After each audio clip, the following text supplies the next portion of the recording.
what UFOs have interfered with. This is what former Pentagon official claims. He says they interfered with U.S. nuclear technology. Now we know that the UFO disclosure Pentagon will be revealing to Congress in about 2 weeks. The date is now June 25th. And extraterrestrials, space aliens, are fascinated with our nuclear technology. They've taken a keen interest in meddling with U.S.'s nuclear facilities, according to former U.S. intelligence official, but not only with U.S., also with Britain and Canada. Now, Luis Elizondo, former director of military's Advanced Aerospace Threat Identification Program, ATIP for short, told the Washington Post yesterday that UFOs, or the beings who control them, are interested in secret nuclear weapon facilities in the United States. The ex-Pentagon official says UFOs repeatedly meddled with U.S. nuclear technology and have even forced some facilities to go offline. RT reports there is some sort of intersection between these UAP or UFO sightings and our nuclear technology with nuclear propulsion, nuclear power generation, or nuclear weapon system, Elizondo said.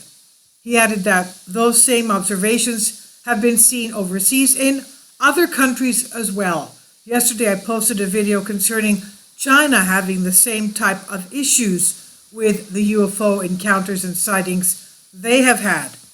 Now, furthermore, the craft here, these UFOs have interfered and actually brought offline the U.S. nuclear capabilities on more than one occasion and did the opposite in other countries. In other words, they put them online. Now, does that seem benevolent to you? Of course not. Why would they put off one country's technologies and capacities and put the other ones online? That would somehow show that they were trying to trigger something. Of course, that's not good. Kindly support my Patreon account since YouTube has again demonetized my YouTube channel. The daily posts are 5 videos daily, and they are totally different from what I have on my YouTube channel. Thank you so much for your support and that you find all my content so interesting. You'll find the Patreon account details in the description box below. Now, Elizondo spoke as Congress prepares to receive a report on UFO, or to use the military's favorite term, UAPs, meaning unidentified aerial phenomena activity.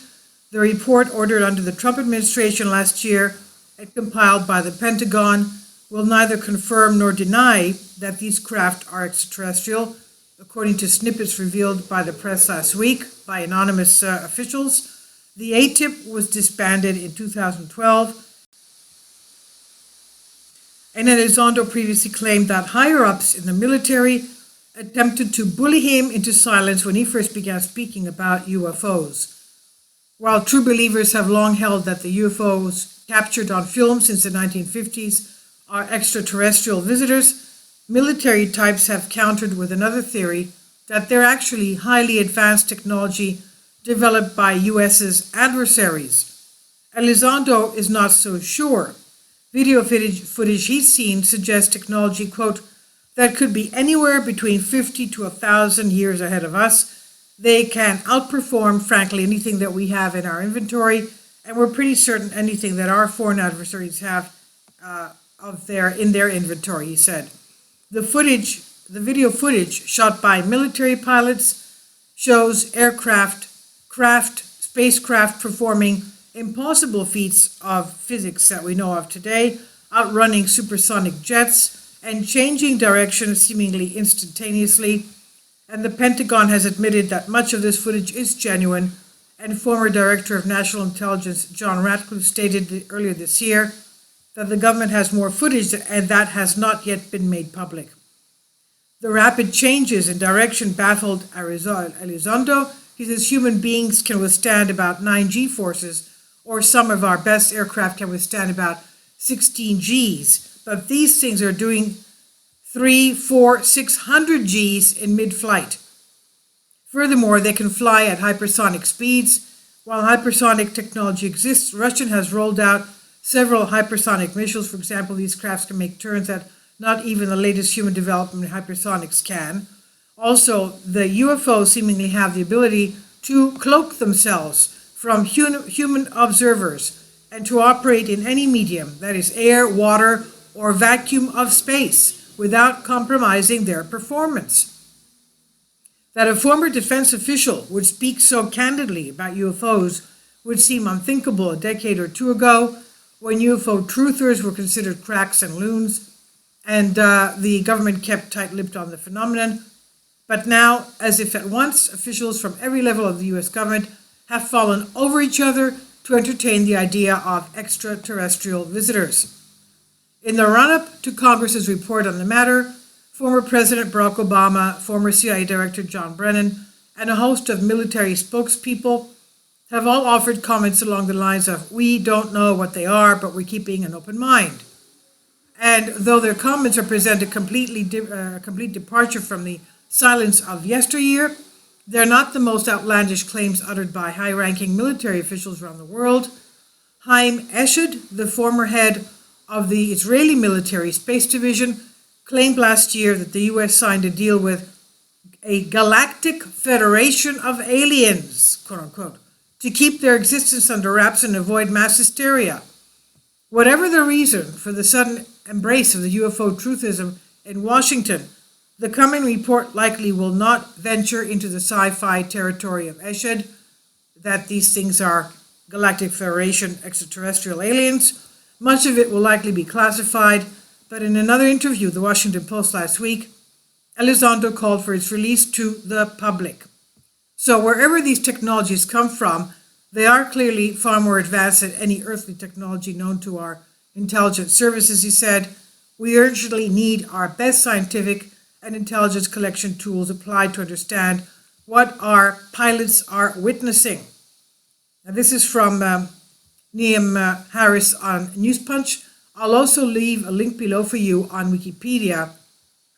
It has to do with a list of reported UFO sightings. It's not all-inclusive, but it has it by country, by location, also UFO sightings in outer space, list of unexplained explosion events as to alleged extraterrestrial beings, and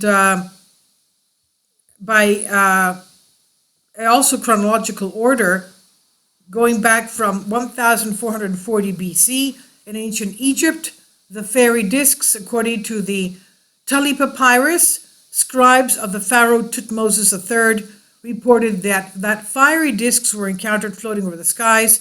The Content Committee disputed the legitimacy of the Tully Papyrus, stating it was taken in and that the papyrus is a fake. Now, also we're going to ships in the sky, 218 BC, over Rome, Italy, 76 BC, over Roman Republic, according to Pliny the Elder, 74 BC, again, Pyrgia in Asia. According to Plutarch, a Roman army commander commanded by Lucullus was about to begin a battle with Mithridates of Pontus when all of a sudden the sky burst asunder and a huge flame-like body was seen to fall between the two armies. In shape, it was most like a wine jar, and in color like molten silver, Plutarch reports. The shape of the object was like a wine jar, pithos in Greek. Apparently, silver object was reported by both armies. 196 AD in Rome, Cassius Dio describes a fine rain of scintillating silver descending from the clear sky upon the forum of Augustus. And all these things, I mean, then it goes into the 16th, 17th century, and a lot more. We even had UFOs appearing over Tyre in Lebanon and helping Alexander the Great gain that city, the island city, against which belonged to the Persians. So what is going on? These extraterrestrials are also somehow interfering in world history and in anthropology and archaeology. Very strange going-ons. Okay, please leave your comments and thank you for your support.